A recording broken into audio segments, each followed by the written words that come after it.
మిత్రులారా, మీకందరికీ తెలుసు కదా, మన సావిత్రిబాయి ఫూలే చదువుల తల్లి 194వ జయంతి గుంటూరులో జనవరి 3వ తారీఖున మనం ఘనంగా జరుపుకోబోతున్నామని ఆ కార్యక్రమం పనుల కోసం గుంటూరు చేరుకున్నాను.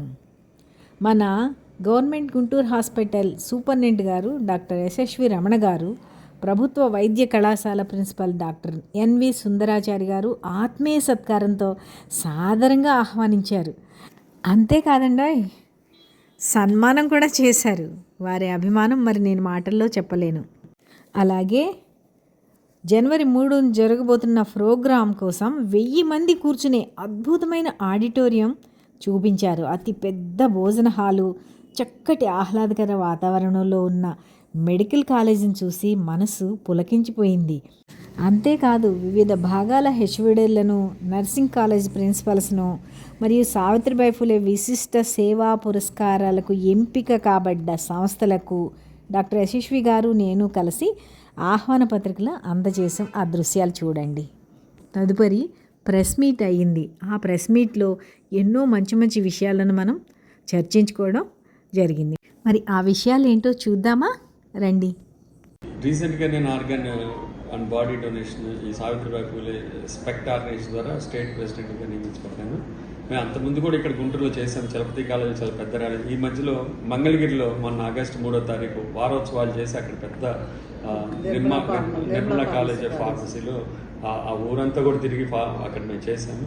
ఇక్కడ నిజంగా అయితే ఒక పెద్ద ఉద్యమం లాగానే ఉంది ఆంధ్రప్రదేశ్లో. ఎందుకంటే Savitribai Phule and charitable trust ఇది విశాఖపట్నంలో సీతామహాలక్ష్మి గారు స్థాపించిన దగ్గర నుంచి ఆంధ్రలో, తెలంగాణలో బాగా ఉద్యమం లాగా ఉంది. ఇప్పుడు మేమైతే ఇంతకుముందు జీవన్దాన్ ద్వారా చేశాము, కానీ జీవన్దాన్ టైం పడుతుంది. ఇప్పుడు నోటో వచ్చిన తర్వాత సెంట్రల్ గవర్నమెంట్ది ఎవరైనా జస్ట్ వితిన్ 5 minutesలోనే మన కార్డు చేతికి వచ్చేస్తుంది. అలాంటి గొప్ప ఇప్పుడు మేము దాదాపు ఒక 13,000 మంది, దాదాపు ఇది కూడా పెట్టి 13,000 మంది మనం అవేర్నెస్ క్రియేట్ చేసిన తర్వాత ఈ నోటోలో రిజిస్టర్ అయ్యారు. డాక్టర్ యశస్వి రమణ గారు, ఆంధ్రప్రదేశ్ శరీర అవయవదాతల సంఘం అధ్యక్షులు, అట్లాగే ఈ జీజీహెచ్ సూపరింటెండెంట్గా మీ అందరికీ శిరపరిచితవారు. ఈవేళ శరీర అవయవదాన ఉద్యమాన్ని 20 సంవత్సరాలుగా భారతదేశ స్థాయిలో ప్రజలు అవేర్నెస్ తీసుకురావడం కోసం, చైతన్యాన్ని కలిగించడం కోసం పనిచేస్తున్న ఆర్గనైజేషన్లు వారు కూడా క్రియాశీలకంగా పనిచేస్తున్న ఒక మంచి కార్యకర్తగా, ఒక మంచి డాక్టర్గా, మంచి మానవతావాదిగా ఫీల్ అవుతాం. ఇక్కడ ఈ సందర్భంగా ప్రభుత్వం అవయవదానం చేస్తున్న వాళ్ళు, ముఖ్యంగా లివరు ఇస్తున్నవాళ్ళు, అలాగే కిడ్నీ ఇస్తున్నవాళ్ళు, లైవ్ డోనర్స్ ఎవరైతే ఉన్నారో వారికి కూడా ప్రోత్సాహాలు ప్రకటిస్తే బాగుంటుందనేది మా ప్రతిపాదన అండి. ఆపరేషన్ చేయించుకున్న వాడికి, అంటే ట్రాన్స్ప్లాంటేషన్ చేయించుకున్న వాడికి స్వీకర్తలకు 15,000 రూపాయలు ప్రభుత్వం మంజూరు చేస్తుంది. కానీ ఇచ్చిన వాడు చాలా ఇంపార్టెంట్ అండి. అవతల వాడికి ప్రాణదానం చేసేసారు. తమ లివర్లో 1/4 లివర్ ఇవ్వగలిగారు, అట్లాగే కిడ్నీలో 1 కిడ్నీ ఇవ్వగలిగారు. అట్లాంటి దాతలను కూడా, అవయవ దాతలు, లైవ్ డోనర్స్ అంటారండి, వారిని కూడా ప్రభుత్వం గుర్తించి కనీసం మినిమం ఒక 5,000 అయినా ప్రోత్సాహంగా ఇస్తే ఈ ఉద్యమం ఇంకా ప్రజల్లోకి ఎక్కువ వెళ్తుంది. ముఖ్యంగా లైవ్ డొనేషన్ చేయాలంటే రక్త సంబంధికులే ముందుకు రావాలి. ఆ రక్త సంబంధికులు బోల్డని అపోహలు ఉన్నాయి, భయాలు ఉన్నాయి. ఒక కిడ్నీ ఇచ్చేస్తే నేనేమైపోతానని. ఇటీవలే సెంట్రల్ గవర్నమెంట్ ఒక మంచి నిర్ణయం తీసుకున్నారండి. లైవ్ డోనర్గా ఉన్న తన ఎంప్లాయీస్ ఎవరైతే ఉన్నారో సెంట్రల్ గవర్నమెంట్లో, అది కూడా ఎక్కువ పెద్ద ఉద్యోగులు ఉన్న రైల్వేలో ఒక సర్క్యులర్ ఇష్యూ చేశారండి. 42 రోజులు స్పెషల్ క్యాజువల్ లీవ్ మంజూరు చేసిందండి. అది గొప్ప ప్రోత్సాహమైన చర్య అండి. అట్లా మన స్టేట్ గవర్నమెంట్ కూడా ఇలాంటి రాయితీలు ప్రకటించి లైవ్ డొనేట్ చేసిన వాళ్ళకి రెస్ట్ తీసుకోవడానికి, శస్త్రచికిత్స అనంతరం వాళ్ళ విధుల్లో జాయిన్ అవ్వడానికి తన ఎంప్లాయీస్కి కనీసం ఇలాగా 42 days స్పెషల్ క్యాజువల్ లీవ్ ఇచ్చిన అది గొప్ప ప్రోత్సాహం అవుతుంది. అలాగే ఆ దాతకి ఒక 5,000, 10,000 పారితోషికంగా ఇచ్చినది గొప్ప మార్పు తీసుకొస్తుంది. ప్రజలు ఇంకా ఎక్కువ మంది ముందుకు వస్తారు. లైవ్ డొనేట్ చేయడానికి కూడా ఉన్న భయాలు తొలగించుకోగలటానికి మా ఉద్యమం ఎలాగో పనిచేస్తుంది. సో ఈ విషయంలో ప్రభుత్వం సానుకూలంగా స్పందిస్తారని మేము ఆశిస్తున్నామండి. ధన్యవాదాలు. మీరు ఎంతమంది చేత ఇలా డొనేషన్ చేయించారు సార్? ఈవేళ 2013లో అవయవదానం చేయటం కోసం మాత్రమే, అవయవదాతల కోసమే జీవన్దాన్ ట్రస్ట్ ఏర్పడిందండి. ఆ జీవన్దాన్ ట్రస్ట్ ద్వారా ఇప్పటికీ 1:8% చొప్పున, అంటే ఒక వ్యక్తి తాను మరణిస్తూ 8 మందికి ప్రాణదానం చేస్తున్నారు. అట్లా ఈవేళ ఒక 978 మంది అవయవదాతలు అఫీషియల్గా మనకు రిజిస్టర్ అయ్యారండి. వారు మరణించారు. ఇప్పుడు మీకు ఫర్ ఎగ్జాంపుల్ మునుగపాటి ప్రసాద్ గారు మీ పక్కన ఉన్న మంగళగిరిలో ఇటీవల ఆయన అవయవదానం చేసి చనిపోయారు. ఆయన భార్య ముందుకు వచ్చి అవయవాలు ఇచ్చింది. అట్లాంటి అదే మీకు మణికంఠ విషయంలో ఇట్లా అనేక చోట్ల అద్భుతంగా ఆ కుటుంబాలు ముందుకు వచ్చాయి. అంటే కొన్ని వేల మందికి ప్రాణదానం చేసేయండి. ఒక వ్యక్తి తాను మరణిస్తూ ఇంకొక 8 మందిలో పరకాయ ప్రవేశం చేశారు. 8 మందిలో ఆయన జీవించాడు. ఒక పునర్జీవితాన్ని ఆయన పొందేరు. అందుకని అవయవదానం అంటే మరేమో కాదు, పునర్జీవించడం అనేది మేము చెప్పగలిగాం. అలాగే శరీర దానం కూడా ఉందండి. ఇందులో టోటల్ బాడీ డొనేట్ చేస్తే వైద్య రంగ పరిశోధనలకి మెడికల్ కాలేజీలో మేము ఒక బోధనోపకరణం అవుతాం, ప్రయోగశాల అవుతాం, ఒక ముడిసరుకు అవుతాం, విజ్ఞాన గ్రంథం అవుతాం. మేము చనిపోయి కూడా ప్రొఫెసర్స్ అయ్యి కాబోయే డాక్టర్లకి మేము పాఠాలు చెప్పగలుగుతాం. ఒక మహత్తరమైన ఒక మానవీయమైన కార్యక్రమాన్ని కూడా మేము ఈ మరణించిన జీవించండి అనే దాంట్లో తీసుకున్నామండి. 18 ఏళ్ళు నిండిన ప్రతి యువకుడు ఈవేళ రక్తదాతగా నమోదవుతున్నారు. వేల మంది ఈవేళ రక్తదాతలు ఎన్రోల్ చేయగలిగామండి. అట్లాగే నేత్రదానం కూడా ఇంక్లూడ్ అయ్యింది.